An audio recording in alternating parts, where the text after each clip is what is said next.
look wonderful as usual, and it's good to see you. You too. You live here mostly in L.A. I do. And you go back to New York. Are you really like a New Yorker who doesn't want to be here? And I mean, I work here, and I'm happy to work here, but I do prefer it on the East Coast. You have an apartment there in New York? Yes, I do. Do people, like, I know some people that have apartments in New York, and when you don't live there all the time, they always want to stay there, and they ask you and treat it like it's a hotel. Yeah. Do you allow it?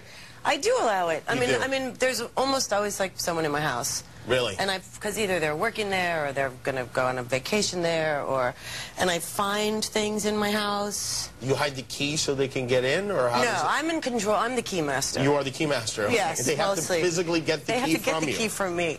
Most people. Sometimes that doesn't happen, actually. But because one time, well, actually, very recently, when I came, I have a townhouse, a brownstone, and I have a super that takes care of it when I'm not there. Oh, yeah. And he, like, if it snows, he'll shovel, or if the boiler needs to be inspected, or if there's, like, a, you know, he checks the timers on the lights when I'm not there. Is he fat? No. Whenever I hear super, I think of Bookman from Good Time. No. That's what goes through my mind. All right. His name is not Bookman. He's more like Schneider from One Day at a Time? He's more like Schneider, but let's call him Douglas. Okay, all right. Is that his name? No. Oh, it's not, all right.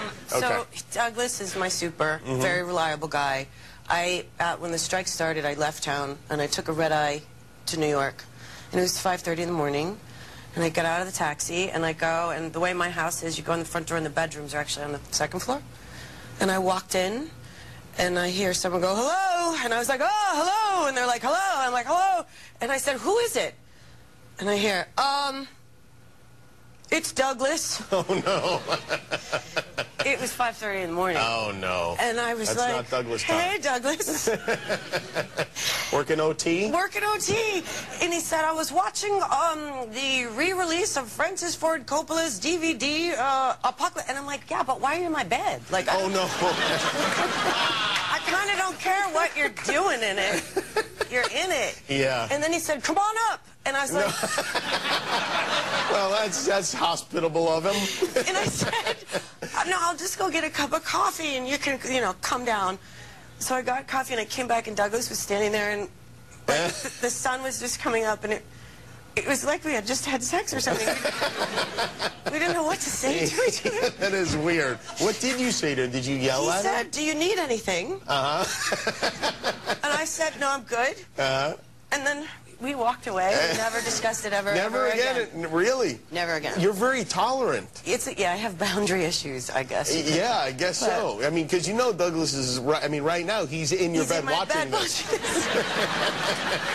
Well, I know she's not here. It's true. And I find stuff in my apartment, too, from, like, people.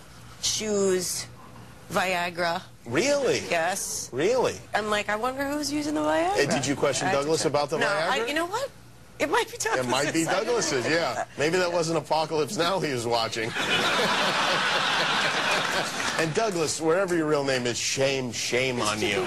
He's very reliable, as I said. When we come back, we're going to talk about your new movie, Semi-Pro, which you got some cast there of characters. Yeah. And don't say you had fun on the set. I want to hear about the real stuff that went on. Maura Tierney is here. Semi-Pro opens next Friday. We'll be right back. Semi-Pro, it opens next weekend. Woody Harrelson, true or false, he smoked that wig after that scene? I would know nothing about the smoking of any wigs, sir. No. Did you have fun working with those guys? It was really fun. You did. Who was the most fun of the group? I was sort of, I worked with Woody and Rob Corddry. That's really sort of only who I worked with, and we had a lot of fun. I mean, I'm sure they all had a blast, but... That's a nice way of saying you didn't like Will? That's what I've ended up with, yes. Yeah, right. And ER, how long, you've been on ER for what? 100 years. 8 years now? 8 years? I mean, that's crazy it's crazy that the show could be on that long. Well, the show's been on for 14 or 15 years. When you came there, do you think, oh, I'm coming in at the very end of the show? No, because when I came in, it felt like, I don't know, no, it didn't feel like, I would never imagined that I would be on for this long. Are you happy that you've been on for this long? I mean, I love it. I love my job. Give me blood. Give me blood. But it's some of the stuff gets harder after so. Like what, for instance? I don't like putting my hands or fingers in people's mouths or ears or noses. Really? That's anymore. Because you have to do that, and because I have to do that, and like it's like, you know, sometimes they have a pretend bloody nose, and I have to pretend put my fingers in it, or I have to pretend to take something out of their mouth. They don't always have the best oral hygiene necessarily, or I have to look in their ears. I don't want to know what's in their ears. You don't want to do any of that? No. Yeah, I don't blame you. That's strangers' orifices I'm over. Can't you get a stunt double to jam their fists into people's? Yeah, put that in your contract. That's how clean he had it. He never touched anybody. That's what I want to do. And people are vomiting. And they're vomiting, and their pretend vomit's worse than real vomit, really, if you ask me. Why do you say that? Because it's disgusting. Well, what is real vomit? Delightful?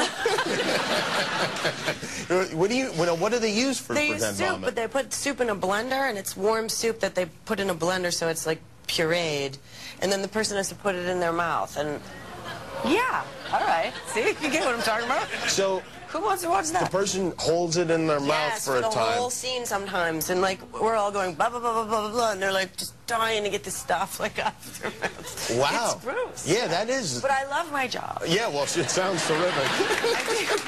What kind of soup is it that they use? It's depending on what the person's illness is. It's different.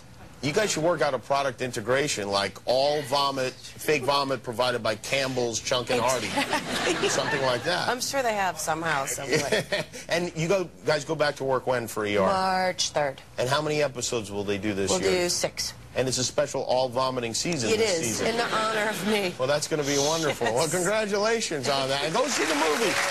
I hear the director is unbelievable. Yes. Kent Alterman directed it. He's the greatest. He's so funny. So funny. There you go. The movie's really funny. Semi-Pro. It opens next Friday. Maura, everybody. We'll be right back with Sam's Champion.